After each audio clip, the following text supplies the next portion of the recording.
sampai dengan saat ini saya berbicara dengan semua, belum ada satupun kasus COVID-19 yang positif di wilayah Kabupaten Rembang. Ya, ini yang perlu saya garis bawahi statement saya yang pertama. Demikian, tentunya memang sebagaimana sudah panjenengan lihat semua situasi waspadaan corona ini, tentunya ada memang kasus-kasus yang kemudian mengarah menuju ke sana.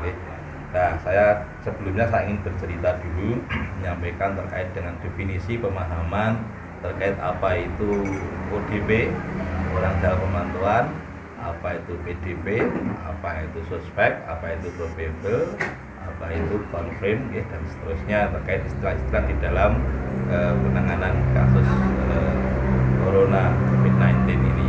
Dalam buku pedoman yang sebelumnya disebutkan bahwa kalau ODP itu adalah orang atau seseorang yang habis bepergian atau tinggal di suatu daerah atau area yang terjangkit COVID-19 positif, ya. Ini orang tersebut datang ke tempat kita, dia kondisi sakit atau tidak sakit, maka itu dinamakan ODP, orang dalam pemantauan, ya. Nah, definisi yang sekarang sesuai dengan pedoman dari Kementerian Kesehatan yang terbaru tanggal 16 Maret 2019 kemarin, bahwa yang dinamakan ODP adalah seseorang yang mengalami demam lebih dari 38 derajat Celcius atau mempunyai riwayat demam dalam 14 hari terakhir, kemudian disertai dengan gejala influenza-like illness, gejala seperti gangguan influenza. Apa itu? Yaitu semacam batuk, pilek, kemudian sakit tenggorokan, pusing-pusing, itu influenza-like illness atau dikenal dengan ILI. Ada orang panas atau riwayat panas, kemudian disertai dengan gejala infeksi dalam pernafasan seperti bagaimana flu itu. Kemudian dia mempunyai riwayat melakukan perjalanan atau tinggal di suatu negara atau daerah yang positif COVID-19. Maka pada yang demikian itu dikatakan sebagai ODP. Jadi kalau dulu ODP itu tidak mesti sakit, sekarang harus sakit ringan dulu baru dikatakan sebagai ODP. Ini ada perbedaannya, ya, biar teman-teman bisa memahami. Kemudian kalau dulu orang baru datang dari daerah terpapar terjangkit dikatakan sebagai ODP, maka kalau yang demikian yang tidak sakit dinamakan apa? Ya, yang definisi yang sekarang bahwa bagi orang yang habis melakukan perjalanan atau tinggal di daerah area yang terjangkit virus corona, dia datang ke wilayah kita, maka itu dinamakan dengan pelaku perjalanan, ya, pelaku perjalanan dari daerah atau area terjangkit COVID-19. Nah, itu yang perlu diketahui bersama. Nah, sehingga kalau dulu saya menyebut ODP, ada, ingat ya, di awal-awal 21 ODP, ya memang itu karena yang sakit maupun yang tidak sakit, gitu ya. Kemudian untuk PDP yang sekarang adalah orang yang sakit, ya, orang yang sakit demam atau meriwayat demam dalam 14 hari terakhir, kemudian dengan disertai batuk, pilek, dan tenggorokan, ditambah gejala gangguan infeksi saluran pernafasan akut, ya, dari infeksi saluran pernafasan bawah yang ditandai dengan sesak nafas. Nah, kalau sudah ada demam, sesak nafas, kemudian ada riwayat dia bepergian ke area yang terjangkit COVID-19 atau pernah kontak dengan penderita, maka ini dinamakan dengan PDP, pasien dalam pengawasan. Nah, kalau dulu ringan aja PDP, kemudian kalau dia memberat dinamakan dengan suspek kecurigaan. Sekarang suspek itu adalah PDP, ya, ingat-ingat ya. Jadi sekarang agak karena ini terkait dengan, sekali lagi, situasinya eskalasi peningkatan kasus di wilayah di negara kita ini. Nah, kemudian dari definisi sekarang, setelah PDP, maka ada pada PDP ini saya tarik dulu deh. Bagaimana tata laksana untuk mereka itu? Ya. Bagi seorang yang disebut sebagai pelaku perjalanan dari area terjangkit COVID-19, maka ya, ritmenya adalah melakukan self monitoring mandiri yang bersangkutan. Misalnya ini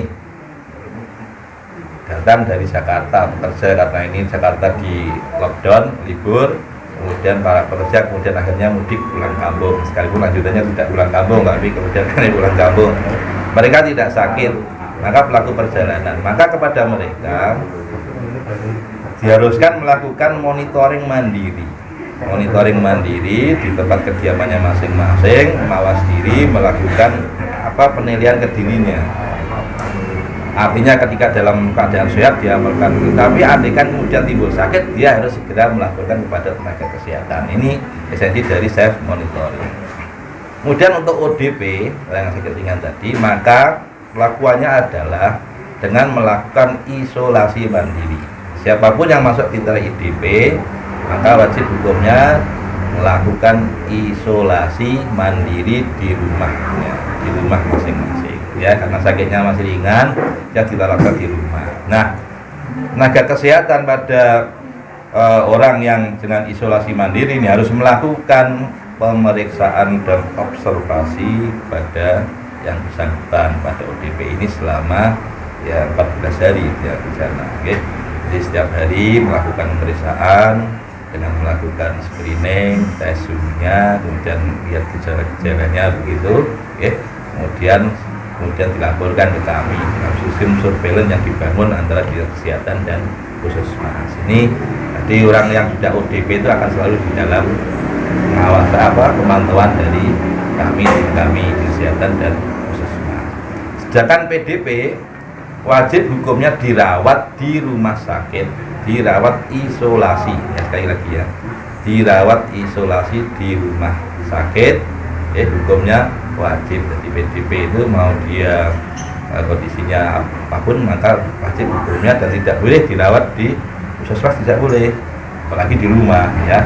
Puskesmas hanya tempat ketemu pertama kali, kemudian ketika di assessment oleh dokternya bahwa ini menuju PDP, harus segera dirujuk ke rumah sakit rujukan, kemudian di sana dirawat isolasi di rumah sakit sampai waktu dipastikan kondisi penyakitnya, dan ini harus dipastikan nanti sembuh dan sehat.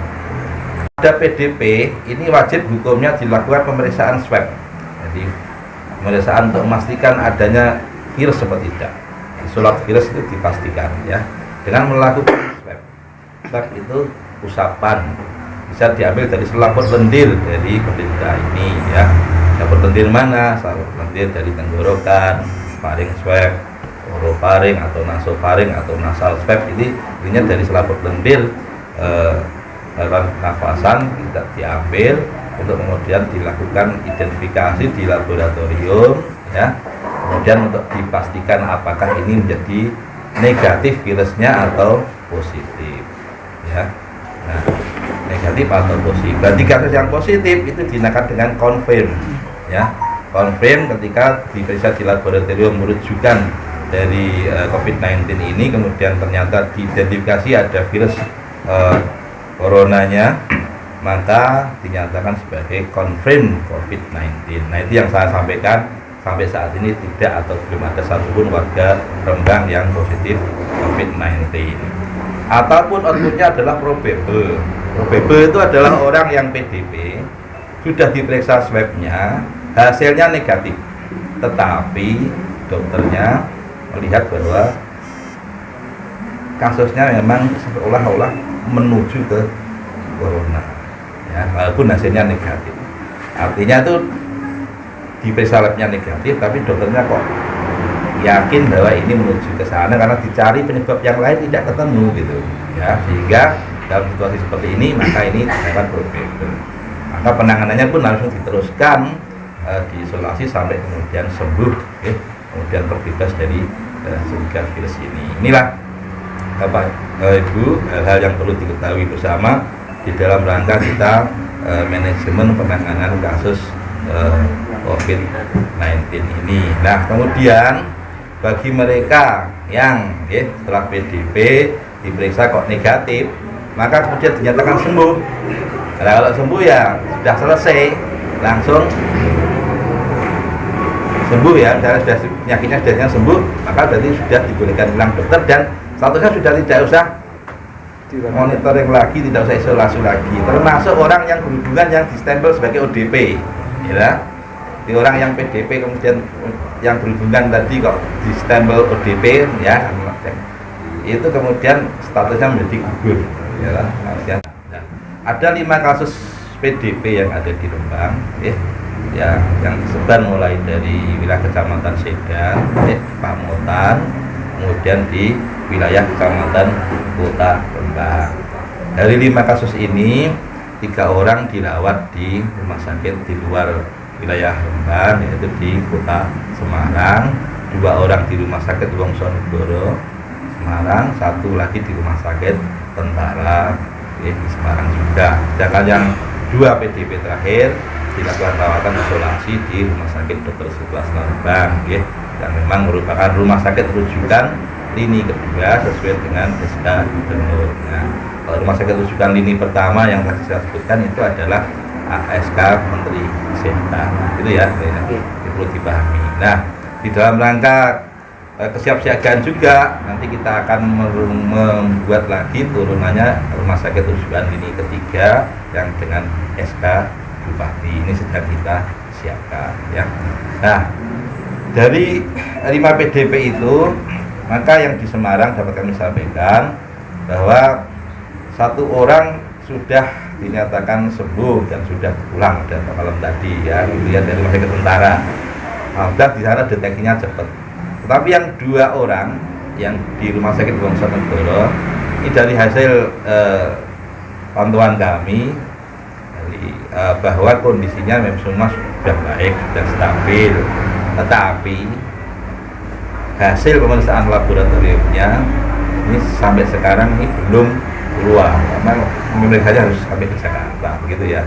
Jadi yang menjadi permasalahan, saya setiap hari kontak dengan Direktur Rumah Sakit Wongsonegoro, direktur mediknya, dan setiap hari juga diinformasikan, dan sampai saat ini pagi tadi terinformasi kami bahwa hasilnya belum diterima oleh manajemen rumah sakit, sehingga ya, statusnya PDP, tapi kondisi pasiennya sendiri sudah baik, sudah. Sedangkan yang di Rumah Sakit Dr. Suprasno ini sudah dirawat sekitar 2 hari ini baru diperiksa faring swabnya, ya, dari diperiksa. Nah, karena ini Rumah Sakit Suprasno ini baru pertama kali memeriksa untuk PDP, untuk spesimen swabnya ini, maka harus mendatangkan dari lab rujukan di Yogyakarta, BBPKL, ya, Balai Besar Teknik Kesehatan Lingkungan di Yogyakarta, ya. Ahlinya datang ke sini melakukan pengambilan swab sekaligus melakukan tendir, gitu, tendir dan mentraining, melatih petugas yang ada di rumah sakit untuk nanti kemudian pada kasus-kasus selanjutnya sudah bisa melakukan pengambilan spesimen sendiri secara mandiri di Rumah Sakit Suprasno ini. Nah, itu yang sedang dilaksanakan. Ini tadi petugas yang sudah pulang, ya tentunya hasil pemeriksaannya akan 2-3 hari ke depan, karena ini harus memang pemeriksaan definitif, pemeriksaan PCR namanya, polymerase chain reaction, untuk melihat DNA, RNA dari virus itu, identifikasi, sehingga memang membutuhkan waktu. Kemudian untuk ODP, orang dalam pemantauan, ya, orang dalam pemantauan sampai saat ini saya close untuk kriteria yang lama tanggal 16 itu di angka 29, ya. Kemudian sampai saat ini dengan tambahan kriteria yang baru, maka ODP kita total sudah berjumlah 48 ODP, ya. 48 ODP ini yang sedang ada di isolasi mandiri di masing-masing rumah tangga para ODP ini. Ini teman-teman, hal-hal yang perlu saya sampaikan terkait dengan manajemen kasus dari corona yang ada di